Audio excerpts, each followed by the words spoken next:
Hi mga kalicious! Welcome na naman sa ating panibagong unboxing video. Ang products na i-unbox natin ngayon is from Dla.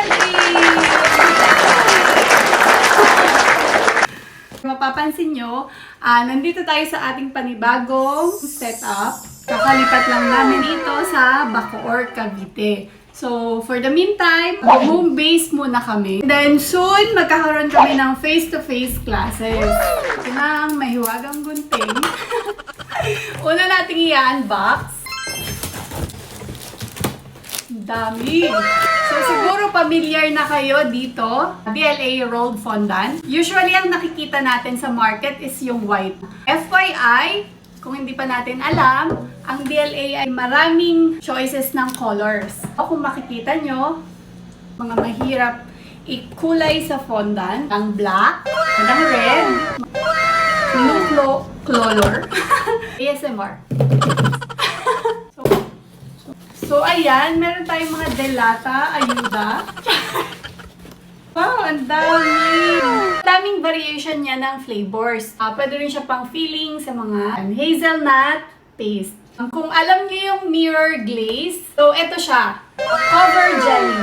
Chocolate and strawberry. Ready to use na siya. So, excited na ako gamitin. Glitter jellies. Same din siya nitong jelly. Ang difference lang ay may glitters. Mas nag-sparkle. Glittery effect. Nakaka-excite. So, next box. Hazelnut filling. White chocolate filling.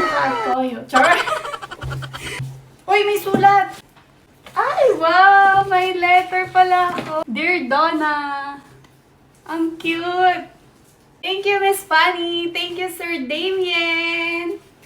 Mga fruit topping. Strawberry, caramel, at chocolate. Ready to use puree. Colarom ube. Gusto ko to gamitin sa chiffon cake. Flavoring and coloring na rin siya at the same time. Ito yung laman ng last box natin. Wow! Mga chocolates! So yan, napakadaming products ni DLA. Iilan lang ang mga ito. Sa dami ng pagpipilian, di mo alam kung ano yung gagamitin mo. So, stay tuned lang kayo sa ating mga future cake tutorials. Magre-release ako ng mga free recipes using DLA products. For sure, magagamit nyo ang family, pang business. Mga recipes na i-release ko, tried and tested ko na. Pero ang bago lang is gagamit tayo ng DLA products, which is more convenient dahil meron na tayo mga ready to use. Thank you, DLA Naturals! I-like nyo yung mga social media accounts nila. Ayan. Dito nagtatapos yung ating unboxing video. So, abangan nyo yung mga free recipes and cake tutorials na gagawin ko in the future. Maraming salamat po sa panonood ng ating unboxing video.